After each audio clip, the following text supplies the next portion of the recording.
우리 주님을 사랑하시면 아멘 하시겠습니다. 우리 주님을 뜨겁게 사랑하시면 뜨겁게 아멘 하시겠습니다. 찬양을 목소리로 하기도 하고 심령을 가지고 찬양을 하기도 하는데, 오늘 성가대는 목소리뿐만 아니라 목소리는 늘 얘기하지만 안산대학교 여성합창단에 너무 수준이 낮았나요? 늘 목소리 들으면 눈 감고 들으면 완전히 대학생 목소리예요. 그리고 심령은 오늘 찬양은 굉장히 마음에 감동이 됐습니다. 왜냐하면 가사가 묵상이 되네요. 내게 호흡을 주신, 내게 생명을 주신 그분에게 이 호흡이 다하는 날까지 하나님을 찬양하겠다라는 고백이었습니다. 절묘하게도 우리의 생명은 하나님께서 생기를 불어넣으시며 호흡하게 하시고, 하나님의 호흡이거든요.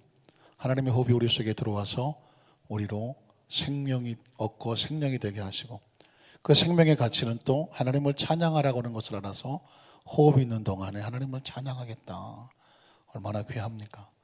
오늘 우리 청년팀이 찬양을 인도하고, 또 우리 권사성가대에서 성가대 찬양을 하니까 온 가족이 같이 드리는 것처럼 다른 어떤 철회 예배보다도 의미가 있고 귀하고 마음에 설레입니다. 우리 청년 성계가 맨날 수련했으면 좋겠네. 어떤 사람이 막 힘들고 어려운 일을, 억울한 일을 만나면 모래 위에다가 글을 쓰더랍니다. 그러더니 또 좋은 일을, 정말 감사한 일을 만나면 바위에다가 새기더랍니다.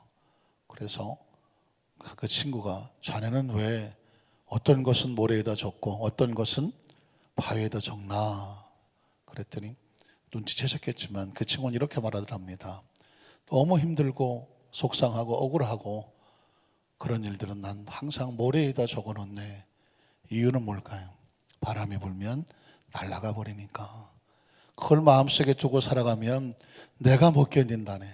그래서 힘들고 어려운 것은 항상 모래 위에 적어놔서 바람이 불고 세월이 지나면 흔적 없이 사라지도록. 그러나 고맙고 감사한 것들, 귀한 것들은 절대 잊지 말아야 하기에 바위에 적어놓네. 그리고 항상 그것을 보며 내 마음속에 감사함을 잊어버리지 않는다네. 그런 사람의 삶은 행복한 삶입니다. 여러분, 신앙은 하나님의 은혜를 잊어버리지 않는 것입니다. 우리 청년들이 있는데 꼭 그런 얘기 해주고 싶어요. 평생 어느 곳에 있더라도 신앙이 뭔지 어떻게 배웠다? 하나님의 은혜를 잊어버리지 않는 것이다. 하나님의 은혜를 잊어버리지 않는 사람은 늘 찬양 속에 살고요. 성령 충만은 다른 게 아닙니다. 은혜 충만입니다. 한번 따라 하실까요? 성령 충만은 은혜 충만입니다. 은혜가 뭘까요? 하나님께 값없이 받은 것, 값없이 받은 것, 그거 잊어버리지 않는 사람을 그냥 신앙이라고 하는 것입니다. 뭐 대단하고 하는 것이 아니라 그 사람은 하나님의 은혜를 결코 잊지 않고 살더라. 그게 신앙인입니다. 오늘 저와 여러분의 신앙인이십니까? 오늘도 그 은혜를 더 간절히 갈급하기를 원합니다. 우리 함께 부르시고 싶은 찬양은 바로 빈들의 마른 풀같이. 풀은 은혜가 필요합니다. 무슨 은혜가 필요합니까? 하늘에서 비가 와야 됩니다. 그래야 그 풀이 삽니다. 우리도 은혜가 필요합니다. 그걸 성령의 충만함이라고 하는 것입니다. 우리 가운데 성령님 오셔서 우리 마음에 은혜를 주셔야 삶을 살아갈 수가 있습니다. 어떠십니까? 이 찬양을 부르면서 하나님, 내 심령 속에 다시 한번 억울하고 속상하고 힘들고 두렵고 떨리는 것이 아닌 하나님의 은혜, 귀하고 놀라운 하나님의 은혜가 이 시간 차고 넘쳐나게 하시옵소서. 우리 함께 찬양 부르면서 고백하고 기도하도록 하겠습니다.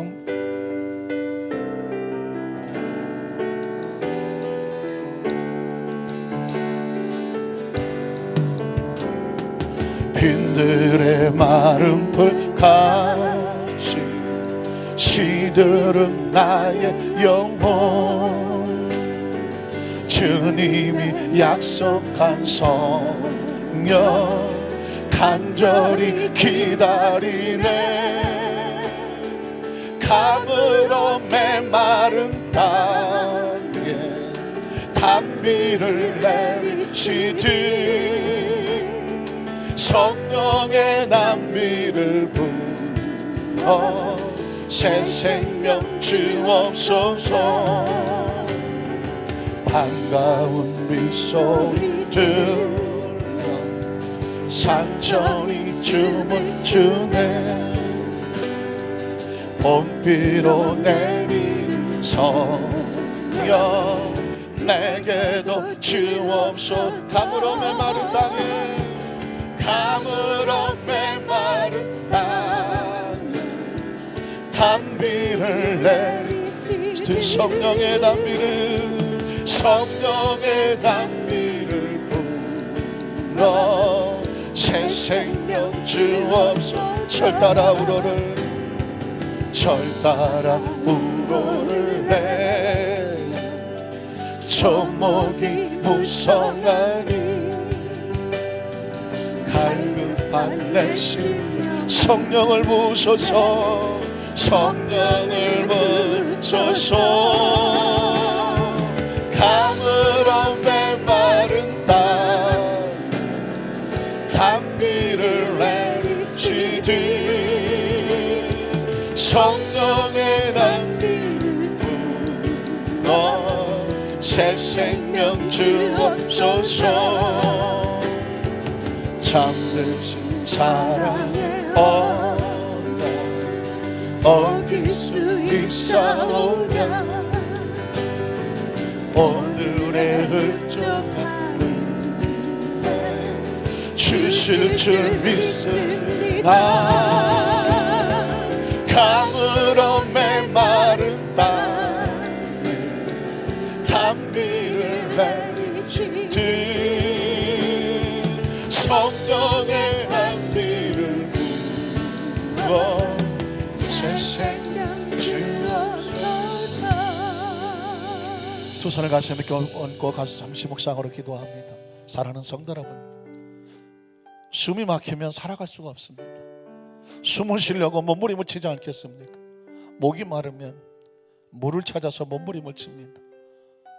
먹을 양식이 없으면 살기 위해서 미친 듯이 양식을 찾아 나갑니다. 하나님의 사람은 성령의 임재와 충만한 은혜가 내 속에 이 은혜가 충만하지 않으면 이 험한 세상에 단 하루 살아갈 수가 없습니다. 이 추위를 뚫고 이 자리에 나온 여러분의 목적은 무엇입니까? 하나님의 은혜가 필요합니다. 하나님의 은혜가 필요합니다. 그 하나님을 아는 은혜가 필요합니다. 그 성령의 충만한 은혜가 필요합니다. 지금 이 시간 하나님께서 우리를 안고 계시고 품고 계시며 하나님께서 우리를 향한 그 계획과 뜻을 하나님의 힘이 필요합니다. 하나님의 은총이 필요합니다. 다시 내 속에 본 그 은혜를 다시 한번 회복하기를 원합니다. 충만하기를 원합니다.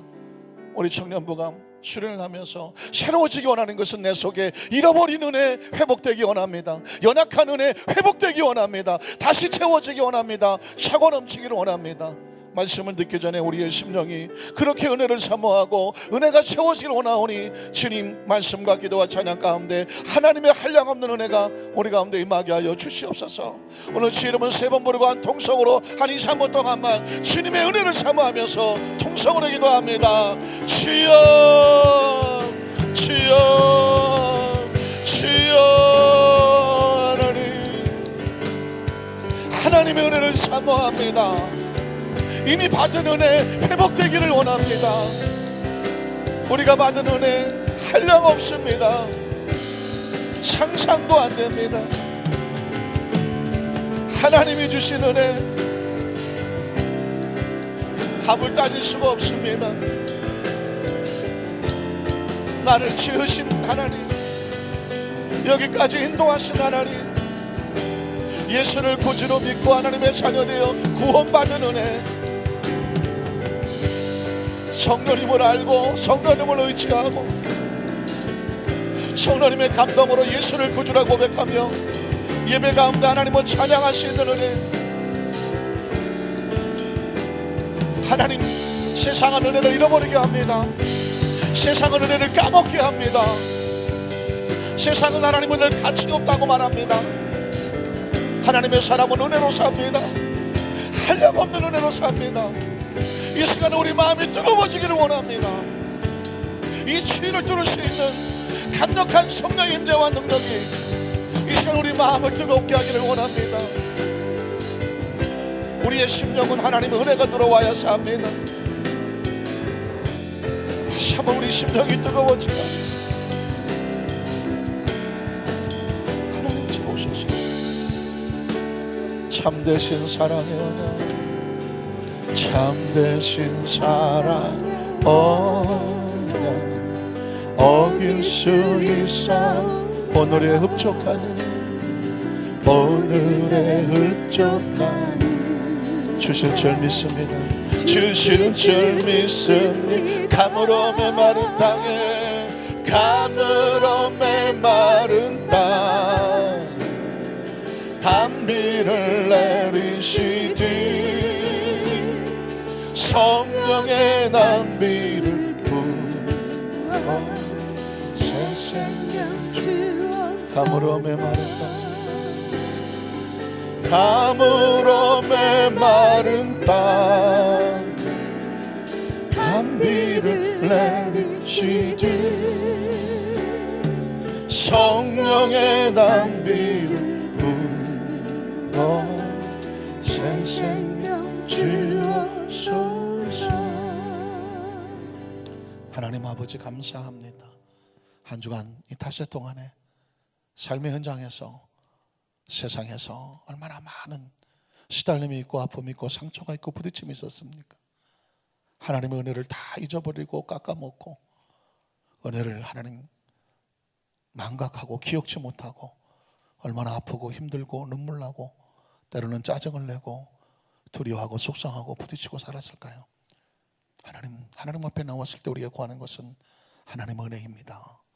다시 한번 하나님의 은혜가 충만히 채워질 수 있도록, 아무리 좋은 차라도 기름이 채워지지 않으면, 기름으로 채우지 않은 기계가 움직일 수 없는 것처럼 우리 하나님의 사람들은 성령의 은혜, 한량없는 은혜, 가볼 길 없는 은혜, 그 감사의 고백이 우리 가운데 채워지지 않으면 삶을 살아갈 수 있는 힘이 없습니다. 하나님의 강력한 성령의 임재와 능력으로 우리 마음에 받은 은혜가 얼마나 감사한지 다시 한번 우리 심령 속에 그 감격과 감동이 회복이 되게 도와주시옵시고, 그 준비되고 열려진 심령 위에, 영안이 열려지고 영의 귀가 열려지고 영의 마음이 열려진 심령 위에 하나님 말씀하시옵소서.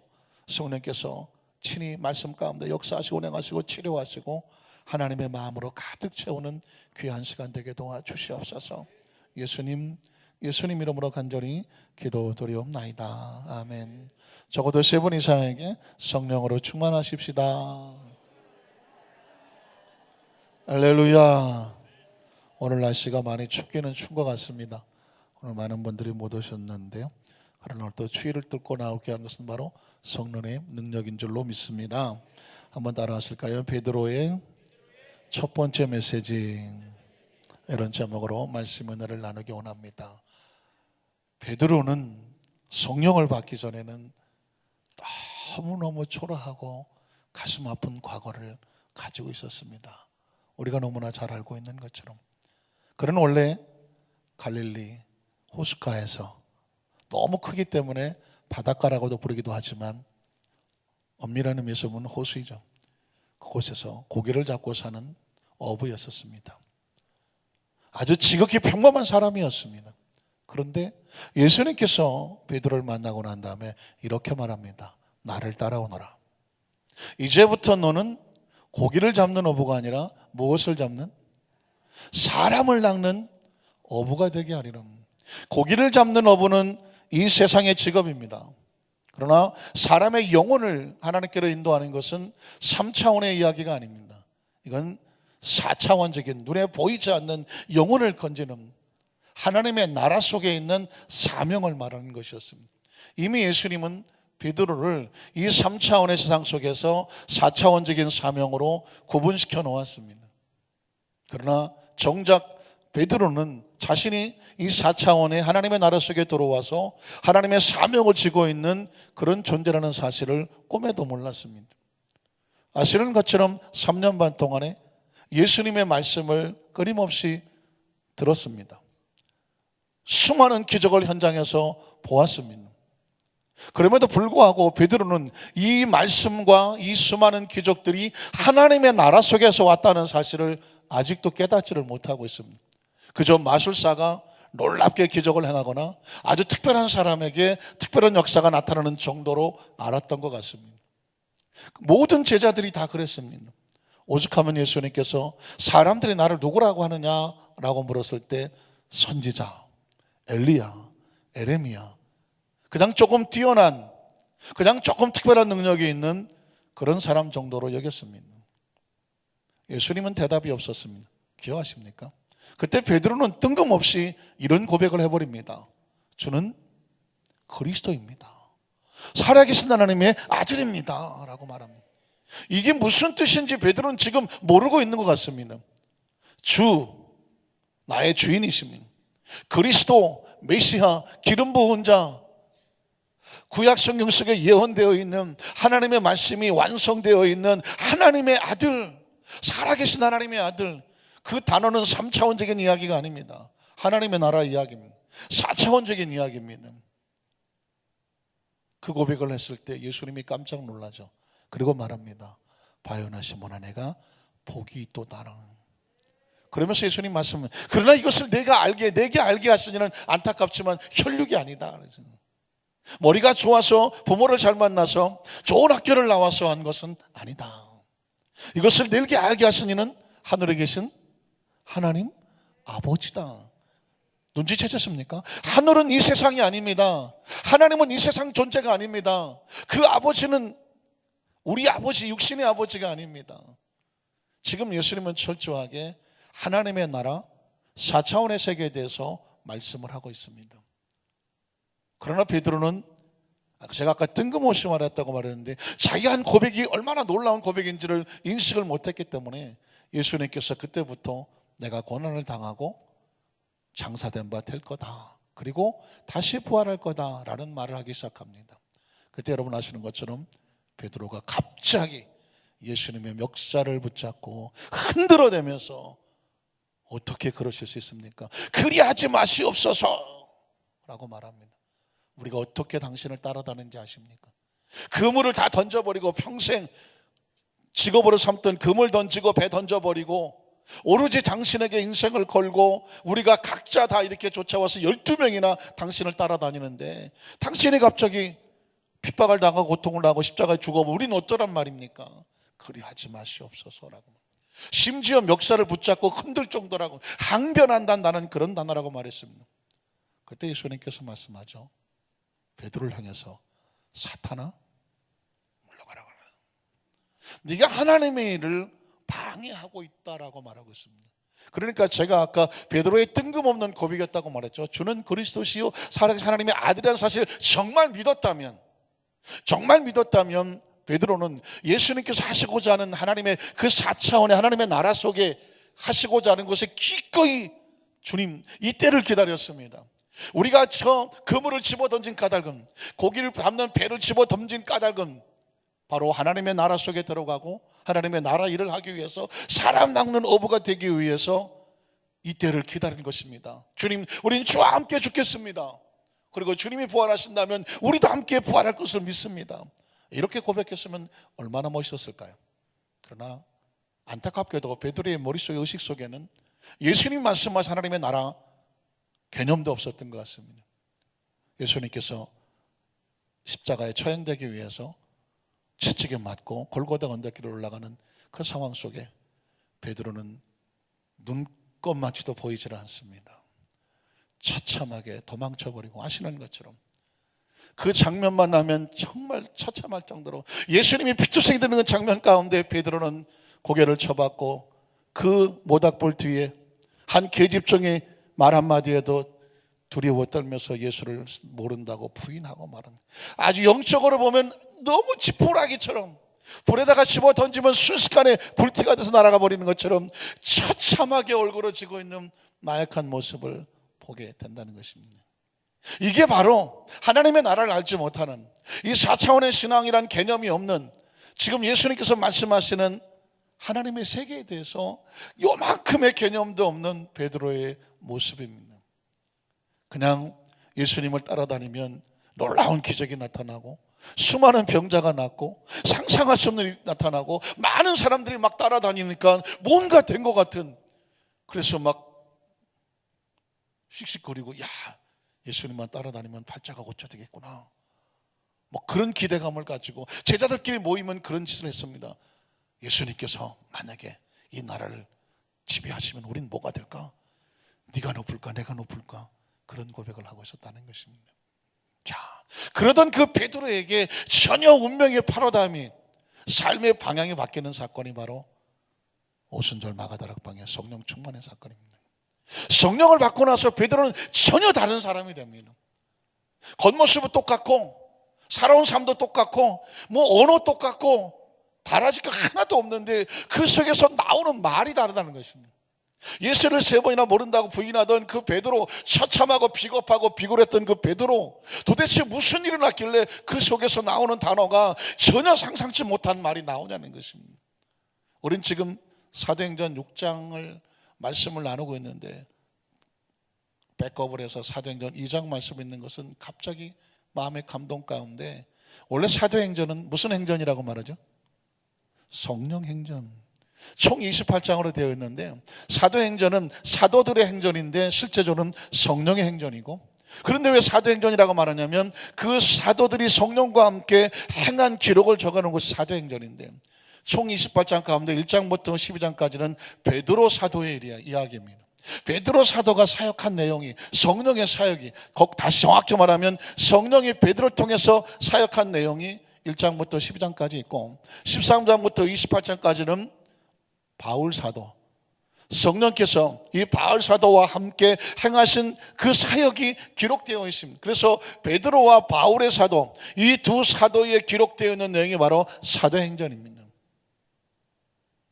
베드로의 성령을 받기 전의 모습을 우리가 너무나 잘 알고 있는데, 그의 달라진 그 모습을 통해서 그가 외쳤던 메시지를 다시 한번 정리해 볼 필요가 있는 것입니다. 성령 받기 전의 모습은 제가 말씀드린 것처럼 너무나 잘 아는 지극히 육신적인 인간적인 것인데, 그럴 수밖에 없었던 이유, 그 머릿속에 하나님의 나라가 없었다. 예수님 말씀하시는 이 4차원의 신앙의 개념이 없었다. 성령 충만이란 뭐냐? 하나님의 세계 속에 들어가는 것이다. 성령 충만이란 뭐냐? 하나님의 신앙 차원 속에 들어가는 것이다. 성가대가, 우리 지금 찬양팀이, 우리 청년부가 수련회를 한다? 무슨 수련회를 합니까? 무슨 수련의 목적이 뭡니까? 주제가 보니까 나 너무 심심하다 뭐 그랬고, 교제 좋죠. 교제만큼 중요한 건 없습니다. 그러나 교제가 중요하고 다 중요한데 근본적인 목적은 신앙이 어디 속으로 들어가느냐, 하나님의 나라 속에, 이 4차원의 신앙 속에 들어가서 그 안에서 교제하는 것입니다. 우리끼리 모여서 밥 먹고 커피 마시고 재밌게 노는 그런 교제는 세상에서도 많이 있습니다. 그러나 좋을 때는 할렐루야 했지만 힘들고 어려운 일을 만나면 전혀 크리스찬 같지 않는 베드로처럼 주저앉을 수가 있습니다. 무슨 신앙이 없으면, 4차원의 신앙이 없으면, 하나님의 나라의 신앙이 없으면, 하나님의 나라를 모르면, 예수님이 말씀하시는 회개하라 천국이 다가왔다는 이 천국, 하나님이 다스리시는 하나님의 이 주권이 있는 이 세계, 이 신앙이 없으면 신앙은 무기력하다는 것입니다. 자, 그래서 오늘 성경 본문은 베드로가 성령을, 오순절 마가다락방에 성령을 받고 나서 그 속에서 정말 불같이 터져나오는 메시지를 한 번에 보고 싶은 것입니다. 한 번에 듣고 싶은 것이고요. 그 메시지를 통해서 하나님께서 성령을 통해서 베드로에게만 통하게 하신 것이 아니라 이 땅의 크리스찬들이 매일매일 삶 속에서 성령의 충만함과 성령과 동행한다면 그 속에서 터져나와야 될 메시지가 뭐냐, 터져나와야 될 고백이 무엇이냐, 오늘 성경 본문은 그 얘기를 하고 있는 것입니다. 사도행전에 베드로의 세 번의 설교가 있습니다. 메시지가 있습니다. 오늘은 바로 성령을 받고 나서 첫 번째 메시지예요. 그 나약하고 비겁했던 베드로의 입술을 통해서 외쳐대는 그 첫 번째 메시지의 핵심은 뭐냐? 첫 번째는 뭐냐면 성령 강림은 구약 예언의 완성입니다 라고 외쳤습니다. 한번 따라 하실까요? 성령 강림은 구약 예언의 완성입니다. 오순절날 120명이 성령을 받고 나니까 미친 듯한 현상이 벌어졌습니다. 그렇게 잘 보셔야 돼요. 마가다락방에 들어갈 땐 두렵고 떨려서 들어간 거예요. 몰래 숨어 들어간 것입니다. 문고리 잠가 놓은 것입니다. 그리고 열흘 동안 성령 받기를 간절히 기도한 것입니다. 그런데 갑자기 급하 강한 바람 같은 소리가 들리고 불의 혀같이 갈라지는 것이 보이더니 각 사람 머리에 120명 머리 위에 불꽃이 임하는 것처럼 보여지고 성령의 충만함을 받고 성령의 말하계심을 따라서 방언이 터져 나오기 시작하는 것. 그들이 전혀 알지 못했던 배워본 적이 없는 언어가 쏟아져 나오기 시작하는데 주체가 되지 않는 것입니다. 누가 시켜서 하는 것이 아닙니다. 성령이 속에서 막 감동이 되어서 그 혀를 잡아서 성령의 말하게 하심에 따라 영적인 언어가 쏟아져 나오는 것이었습니다. 그런데 그게 주체가 되지는 않아요. 시간 됐으니까 끝냅시다가 아닙니다. 그 예루살렘의 명절을 맞아서 많은 사람이 왔는데 그 다락방에서 놀라운 소리가 120명이 외치는 소리가 창문을 타고 나갑니다. 사람들이 몰려들기 시작합니다. 구경난 줄 알고 몰려들었더니 120명이 미친 듯이 기도하고 방언을 말하고 통제가 안 되는 상황이었습니다. 그래서 사람들이 말합니다. 맨 처음에 이게 뭐지? 그러다가 아이고 대낮부터 술을 쳐드셔갖고 꼭 술 처먹은 것 같은 표정이었습니다. 얼굴은 뻘개갖고 하늘을 향해서 찬양 기도하는데 이제껏 보지 못했던 그런 모습이라 그들은 술 취했나 보다라고 말했습니다. 그것도 새술에 아주 독한 술에 취했나 보다라고 말했습니다. 이 소리를 듣고 나서 베드로가 가만히 있을 수가 없죠. 그 속에서 그 성령을 받고 난 그 베드로 속에서 빵 하고 터지는 소리가 오늘 본문이에요. 자, 오늘 사도행전 2장 12절로 13절을 보면 새술에 취했다고 놀라는 사람들입니다. 다 놀라며 당황하여 서로 이르되 이 어찌된 일이냐 하며 또 어떤 이들은 조롱하여 이르되 그들이 새술에 취하였다 하더라. 자, 이러니까 베드로가 어떻게 말합니까? 14절에 그 다음 절이죠. 이렇게 말합니다. 자, 보세요. 제가 아까 앞에 좀 길게 베드로가 예수님을 모른다고 세 번이나 부인할 수밖에 없던 가장 처참한 모습으로 보였었습니다. 그랬던 그가 성령을 받고 나서 이 성령의 강림의 사건을 해서 조롱하고 손가락을 그들을 향해서 불같이 토하는 거라고 말했습니다. 베드로가 말하는 것입니다. 11서도와 함께 서서 그냥 말하지 않습니다. 소리를 높였습니다. 이런 장면은 영화로 봤으면 좋겠어요. 그냥 소리를 높여 이르되 이런 장면이 아닙니다. 주님을 모른다고 세 번이나 부인할 수밖에 없는 가슴 아픈 과거를 가지고 있는 이 혓바닥, 이 주둥아리,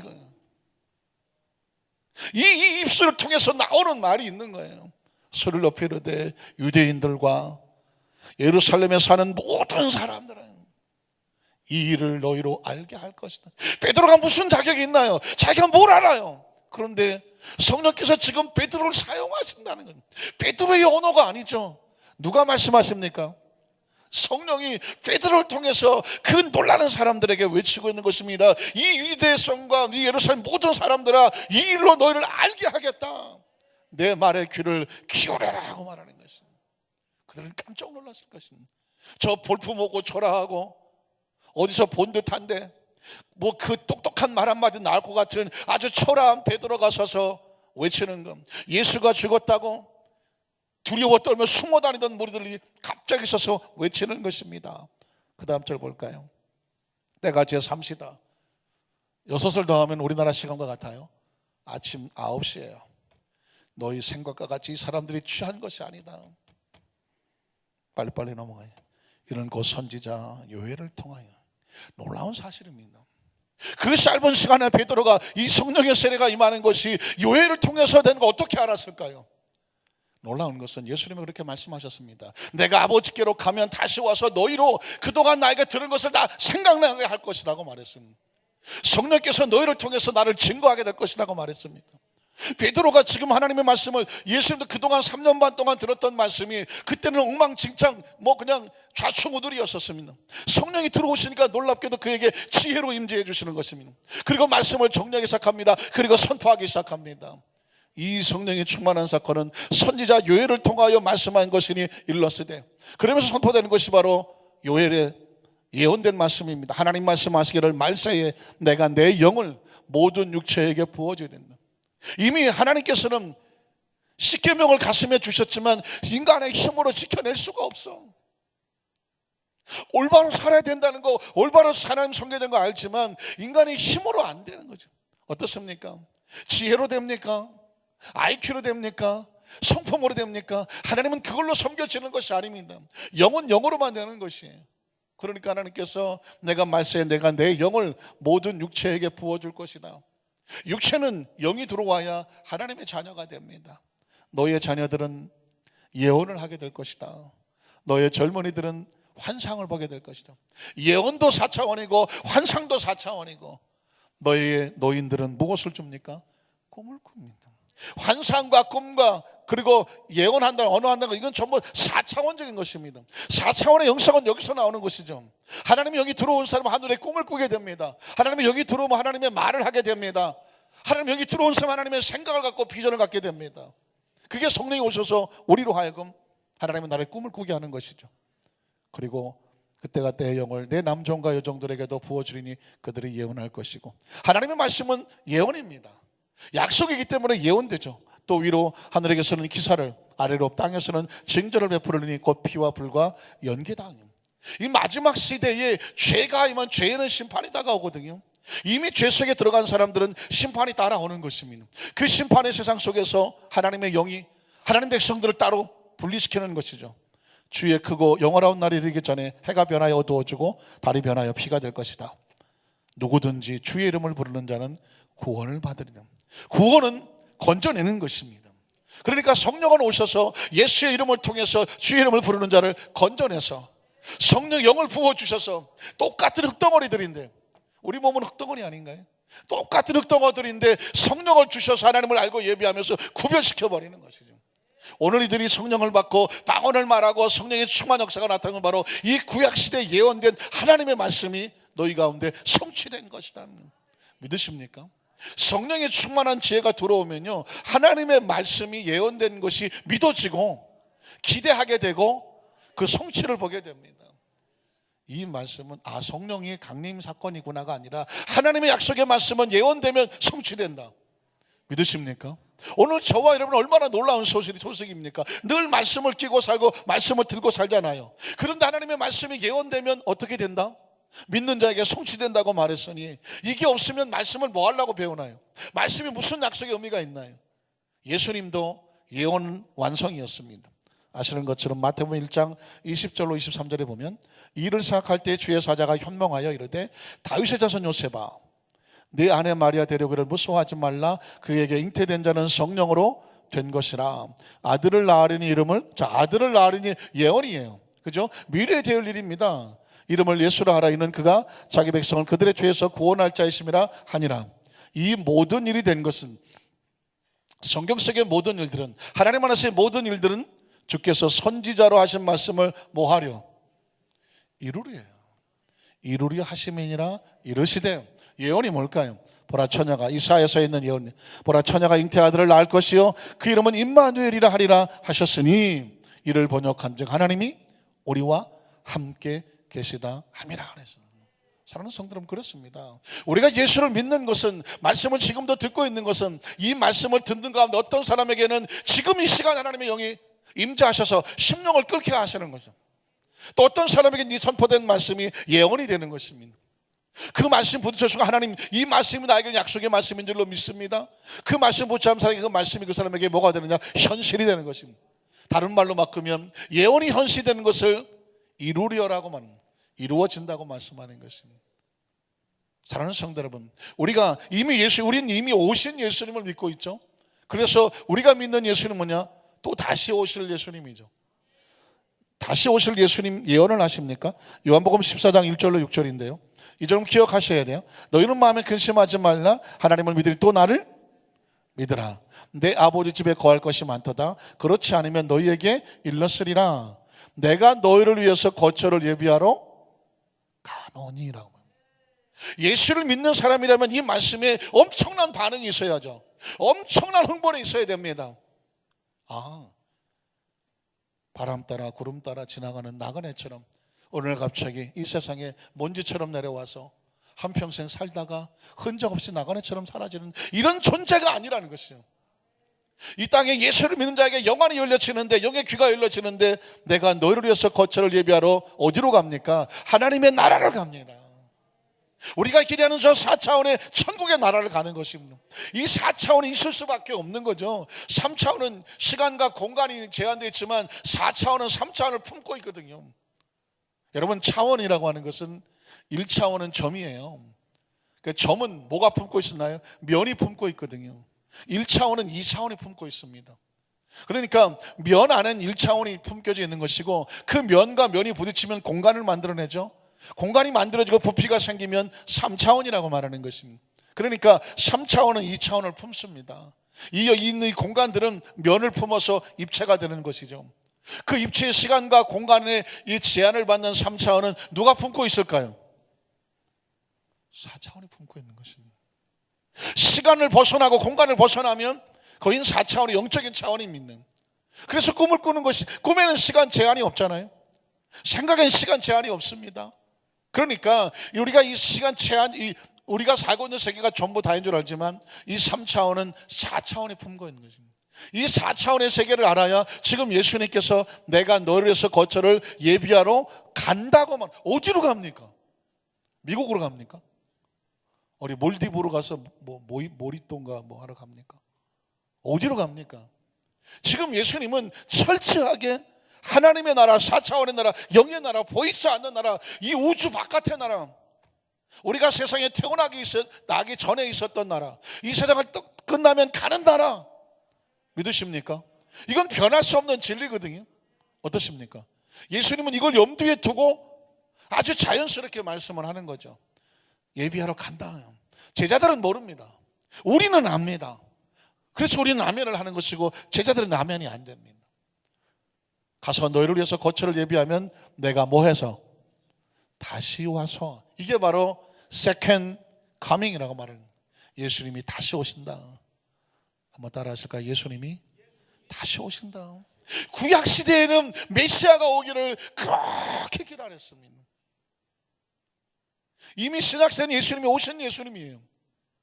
이 시대에서는 누구를 믿고 있느냐? 다시 오실 예수님. 믿으십니까? 다시 오실 예수님. 그래서 나오는 마태복음 25장에 신랑 되신 예수 그리스도. 믿으십니까? 달란트에 비해서 주인으로 다시 오시는 주인의 예수 그리스도, 왕으로 오시는 예수 그리스도. 그래서 그 성경 속에 우리는 다시 오실 예수님을 믿는 거죠. 이것도 이 4차원의 신앙이라고 하는 하나님의 나라의 신앙이 없으면 이게 무슨 말인지 이해가 되지를 않아요. 당시 바리새인과 서기관들은 그래서 성경은 많이 알았지만 예수님께서 이 보이지 않는 세계, 하나님의 나라, 킹덤 오브 갓, 하나님의 나라를 얘기를 하니까 도대체 무슨 얘기하는지를 알아듣지를 못합니다.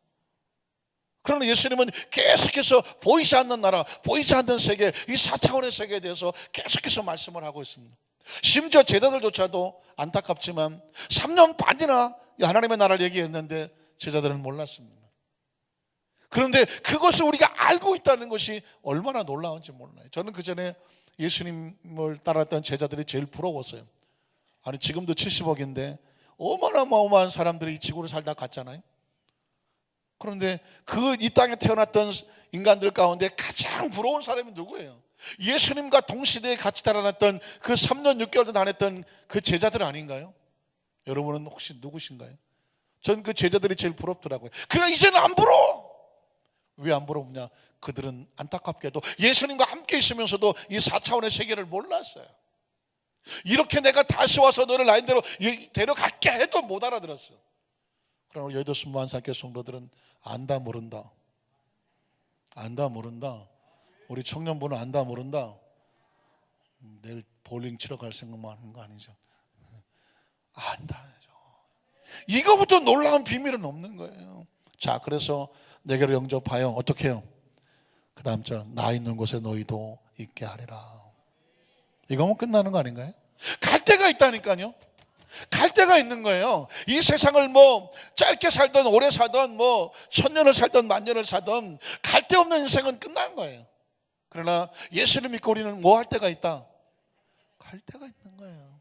하나님의 나라에 갈 데가 있는, 그게 약속인 거예요. 그 다음 절을 볼까요? 그래서 내가 어디로 가는지 그 길을 너희가, 참 재밌는 장면이죠. 예수님은 제자들이 안다고 생각했어요. 내가 어디로 가는지 그 길을 너희가 아느니라. 그랬더니 그 다음 절에 도마가 이르되 주여 주께서 어디로 가시니 우리가 모른다고 얘기를 해요. 요한복음 14장이면 1장부터 14장이면 지금 십자가를 눈앞에 있으면 거의 3년 반을 따라다녔잖아요. 3년 반을 들었잖아요. 예수님한테 직접 맨투맨으로. 그런데도 당체 못 알아들어. 하나님의 나라는 성령이 오셔서 영안을 열어주시고 영의 귀를 열고 그 마음에 깨달음을 주셔야 아하 하고 깨달아지는 거예요. 이 제자들도 도마도 못 알아들었다는 거예요. 그래서 그 다음 절 뭐라고 말합니까? 그 길을 어찌 알겠사옵니까? 라고 말하니까 6절에 뭐라고 말해요? 예수께서 이르시되 내가 곧 길이. 어디가? 난 옛날에 이게 무슨 말인지 몰랐어요. 무슨 길이에요? 3차원에서 4차원으로 하나님의 나라로 가는 way, 길이에요. I am the way. The way 하나밖에 없는 길이에요. 그리고 진리는 뭐예요? 진리, 그 원리죠. 원리, 하늘나라의 원리예요.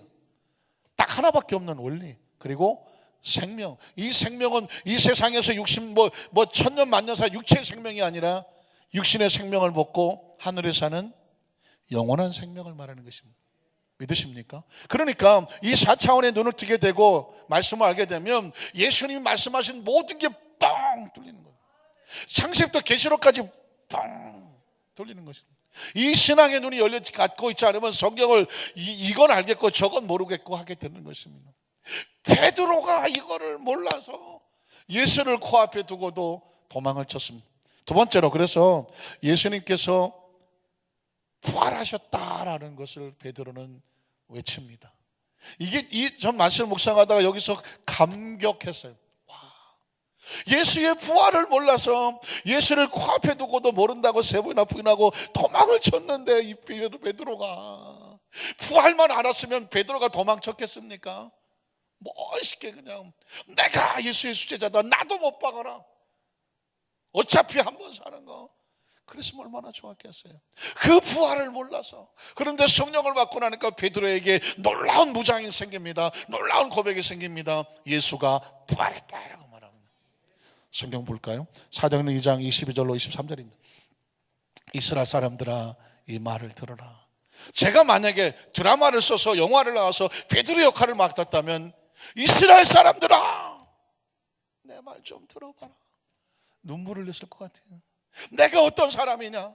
예수를 3년 반이나 따라다녔는데 그 예수의 부활을 믿지 못해서 처참하게 3번이나 부인하고 도망쳤던 비겁했던 놈이다. 그러나 난 이제는 안다. 내 말을 들어보라. 너희도 아는 바와 같이 하나님께서 나사렛 예수로 어떻게 했어요? 큰 권능과 기사와 표적을 너희 가운데서 베푸사 너희 앞에서 그를 뭐 하셨다? 증언하셨. 누가 증언했다는 것입니까? 하나님이 예수를 증언하셨어요. 그가 하나님의 아들인 것을 증언하셨어요. 무엇을 하셨나요? 그가 하나님께서 정하신 뜻과 미리 아신 대로 내준 바 그들에게, 로마의 병정들에게 십자가에 못 박도록 내어줬습니다. 죽음 가운데 던져지게 했습니다. 그런데 그 다음에 어떻게 됐을까요? 너희가 법 없는 자들의 손을 빌려 못 박아 죽였으나 어떻게 됐어요? 그 다음 절을 한번 볼까요? 24절에 보면 하나님께서 그를 사망의 고통에서 풀어 뭐 하셨으니? 살리셨습니다. 이 고백을 정말 먼저 할 수 있었더라면 베드로가 도망쳤어요. 그 처참하게 비참한 자가 돼서 예수가 부활했다는 소리를 듣는데도 불구하고 갈릴리 바닷가로 다시 고기나 잡으러 가는 그런 초라한 모습이 됐겠느냐고요. 하나님이 살리셨다는 부활의 그 신앙만 있었더라도 베드로가 그 처지를 안 당했을 텐데, 그러나 베드로는 깨달았습니다. 그리고 얼마나 놀란지 몰라요. 난 이제 도망치지 않는다. 난 이제 두려워하지 않는다. 하나님이 그를 뭐 하셨다? 살리셨다. 먹고 사는 문제밖에 생각이 안 나십니까? 하나님이 그를 살리셨다. 그래요. 여러분, 베드로를 바꾸는 신앙은 부활 신앙이에요. 성령은 우리에게 오셔서 이 담대함을 주는 겁니다. 예수가 부활했다는 것입니다. 예수가 부활했다는 것은 뭐냐면 하나님의 나라가 있다는 것이고 이 세상으로 끝나지 않는다는 것이고 우리도 그 안에서 부활한다는 것이고 하나님의 나라로 간다는 것입니다. 이 땅의 삶을 사는 동안에 우리는 담대하게 부활을 증언하는 것이죠. 믿는 자에게 이런 표적이 따르니 무엇을 믿습니까? 예수가 부활했다는 거죠. 부활의 생명을 믿는 자에게 치유 역사가 나타나는 거예요. 이는 그가 사망에 매여 있을 수가 있어요, 없어요? 없었습니다. 쫙 읽어볼게요, 빨리. 다윗이 그를 가리켜 이르되, 이제 이 베드로는 다윗의 예언을 가져옵니다. 다윗은 이미 900년, 1000년 전의 사람임에도 불구하고 예수를 미리 보았다는 것입니다. 다윗이 놀라운 것이 뭐냐면, 그는 말씀을 묵상하고 시편을 기록할 때에 많은 부분이 메시아를 예언하고 있습니다. 하나님께서 다윗의 시편을 통해서 그 이스라엘 백성들에게 또한 저와 여러분에게 예수가 예언되고 있는 모습을 보여줍니다. 다윗이 그를 가리켜 이르되 내가 항상 내 앞에 계신 줄을 놀랍지 않습니까? 예수는 900년 1000년 뒤에 오시는데 다윗은 놀랍게도 눈만 감고 기도하면 그 메시아가 눈앞에 보인다고 말했어요. 그 오신 메시아가 눈앞에 보여. 그래서 기록을 하는 것입니다. 다윗이 그를 가리켜 이르되 내가 항상 내 앞에 계신 줄을 배웠다. 여기서 4차원의 신앙이란 뭐냐? 시공간이 초월하는 거예요. 적어도 이 4차원의 신앙, 4차원의 신앙 하는데 육신에 있는 사람은 시간을 벗어나서 가지 못해요. 그런데 다윗은 이미 오래전, 이미 우리보다 한 3000년 전 사람이에요. 근데 그는 놀랍게도 눈을 감으면 이미 오신 메시아가 보여. 메시아가 보여. 내가 항상 내 앞에 계신 주를 배웠으며, 계속 넘어갈게요. 나로 요동하지 않게 하기 위하여 그가 내 우편에 계시도다. 그러므로 내 마음에 기뻐하였고 내 혀도 즐거워하였으며 육체도 희망에 거하리니 이는 내 영혼을 음부에 버리지 아니하시며 주의 거룩한 자로 썩음을. 이 말은 뭐냐면 예수가 부활할 것을 그 입술 통해서 증거가 됩니다. 영혼을 음부에 버리지 아니하시며 주의 거룩한 자로 썩음을. 주의 거룩한 자는 예수 그리스도를 말하는 것입니다. 썩음을 당하지 않게 하실 것이미로다. 또 주께서 생명길을 내게 보이셨으니 주 앞에서 내게 기쁨이 충만하게 하시려다 하였으므로 형제들아 내가 조상 다윗에 대하여 담대히 말할 수 있노니 다윗이 죽어 장사되어 그 묘가 오늘까지 우리 중에 있도다. 이미 오래전에 죽었다는 거죠. 그는 선지자라 하나님이 이미 맹세하사 그 자손 중에서 한 사람을 그 위에 앉게 하리라 하심을 알고 메시아가 온다는 것이죠. 미리 보았다고 말하고 있습니다. 미리 본 거로 그리스도의 부활을 말하되 그가 음부에 버림이 되지 아니하고 그의 육신이 썩음을 당하지 아니하시리라 했다고 말합니다. 다윗은 이미 예수 그리스도가 부활할 것을 그의 시편에 기록해 놓았다고 베드로가 선포하고 있는 것입니다. 예수님의 부활도 예언됐던, 저는 이게 너무 감사한 게 부활을 몰랐던 베드로가 부활을 선포하는 순간 얼마나 그의 심령 속에 다 함자는 막 이렇게 막 컴플렉스 있었던 것이 성령을 받고 나면 그 약점이 다 떨어져 나가면서 장점이 되는 것이죠. 그리고 마지막 세 번째로 베드로는 무엇을 약속하냐면 그 부활하신 예수 그리스도께서 약속대로 오늘 너희가 보는 성령을 부어주신 것이다 라고 말합니다. 보십시오. 전혀 이런 얘기를 할 수 있는 능력 있는 베드로가 아니라고 말씀하셨습니다. 그런데 성령께서 베드로를 충만하게 하시고 그 입을 열어서 하시는 말씀이 무엇일까요? 이 성령에 충만하는 것은 하나님의 약속의 예언이야. 그리고 이 하나님께서 예수를 부활했어. 그 부활하신 예수 그리스도가 뭐했다? 약속대로 성령을 보내주신 것이다 라고 말씀하고 있습니다. 그러니까 나약했던 베드로가 성령을 받고 나서 성령을 증언하고 있다는 이 놀라운 은혜가 있습니다. 사도행전 2장 33절에 보면 그래서 하나님이 오른손으로 예수를 높이심에 무슨 뜻입니까? 높였다는 얘기는 부활하셨다는 것입니다. 그리고 승천하시는 거죠. 그가 약속하신 성령을 아버지께 받아서 어떻게 너희가 보고 듣는 이것을 뭐 하셨느니라? 부어주셨느니라. 그리고 34절에 보면 다윗은 하늘에 올라가지 못하였으나 친히 말하 이르되 주께서 내 주에게 말씀하시기를. 끝이요? 아니 끝인 게 아니라 왜 거기서 끝나냐? 어쨌든 제가 말씀을 계속 정리를 할게요.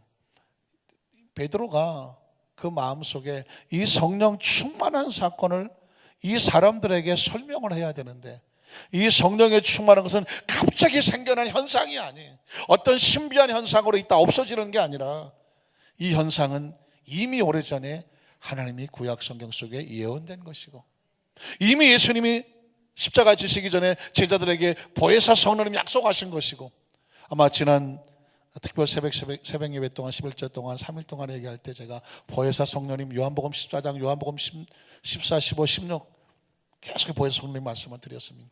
이 성령은 이미 예수님께서 고난 당하시기 전에 제자들에게 가르쳐 주신 것이고, 예수님이 부활하시자마자 말씀하신 것은 성령을 받으라고 말씀하신 것이고, 그리고 승천하시고 약속대로 성령을 보내주셨습니다.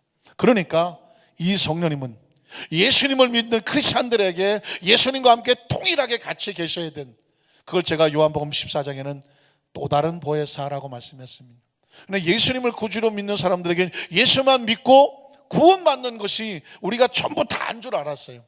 근데 엄밀히 말하면 예수님도 이 땅에 오셔서 우리가 예수를 믿고 누구를 믿기 원하시나요? 예수 믿고 우리가 어떻게 되기를 원해요? 하나님을 아버지로 알고 믿으십니까? 예수님도 우리한테 오신 메신저예요, 메신저. 하나님이 세상을 이처럼 사는 독생자를 주셨잖아요.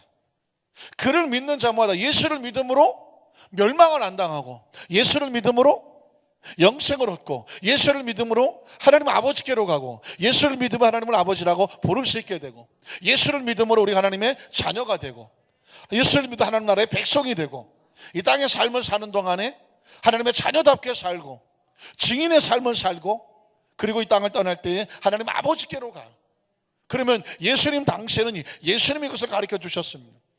예수님 승천하시고 나서는 또 다른 똑같은 보혜사 누가 오셔야 돼요? 성령님이 오셔서 예수님이 제자들과 함께 있었던 것처럼 우리와 함께 계시면서 이 땅에 사는 백성으로 살아갈 수 있는 힘과 권세를 주시고 천국에 가는 길이 되고 진리가 되고 생명이 되어 주시는 줄로 믿습니다. 말씀을 정리하기를 원합니다. 사랑하는 성도 여러분, 성령 충만의 목적은 뭐 은사가 나타나고 어떤 역사가 나타나고 당연하죠. 하나님의 4차원의 영이 오시면 4차원의 역사가 나타나요. 그런데 성령 충만의 목적은 하나님을 아는 것입니다. 하나님 아버지로 부르게 하는 것이고, 예수님이 누군지를 알게 하시는 것이고, 예수님 하신 말씀을 깨달아서 증언하게 하는 것이고, 그리고 예수의 부활처럼 우리도 부활하게 되고, 예수님이 승천하신 것처럼 우리도 하나님의 나라로 가게 될 것이고, 요한복음 14장 1절 6절에 있는 것처럼 예수님이 준비한 그 나라 속에서 우리도 영원히 살게 될 것이다. 그래서 이 땅의 삶은 나그네와 같은 삶입니다. 이 땅의 삶에 거룩하고 성결하게 원한다면 성령이 들어오셔야 되고, 말씀을 깨닫게 원한다면 성령이 들어오셔야 되고, 능력 있는 삶이 되기 원한다면 성령이 들어오셔야 되고, 크리스찬답게 살기 원한다면 성령이 들어오셔야 되고, 성령과 동행해야 되고, 그러기 위해서는 성령을 알아야 되고, 그리고 기도에 간절한 성령의 대망이 있어야 되고, 성령의 임재가 있어야 되고, 충만함이 있어야 되고, 그리고 재충만함이 있어야 되고, 성령이 떠나지 아니하시도록 늘 언어와 생활과 삶을 정결하게 지켜야 되는 영적 위생을 지켜야 되고, 그래서 성령과 함께 잘 이 땅의 삶을 가다가 어디서 만나요? 하늘에서 만나게 되는 줄로 믿습니다. 전혀 우리와 다를 것이 없었던 베드로를 뒤집어 놓았던 것은 바로 성령의 충만함입니다. 오늘 저와 여러분에게 이 베드로의 속에 터지는 심령을, 제가 그 심령을 느껴보려고, 그 심령을 가지고 설교해 보려고 강단했으면서 그 심령을 가지고 토해보았어요. 여러분의 마음속에서도 이 성령의 베드로의 마음, 그 메시지를 가슴에 품으셔서 그냥 온갖 생각 속에 하나님이 주시는 이 간절한 마음과 충만함으로, 그래서 막 끓는 마음으로 세상에 더 이상 옛날같이 비겁하고 피굴한 그런 모습에 진저리를 치면서 보다 거룩하게 하나님 안에서는 우리 성령 되시기를 주님의 이름으로 축원합니다. 기도하겠습니다.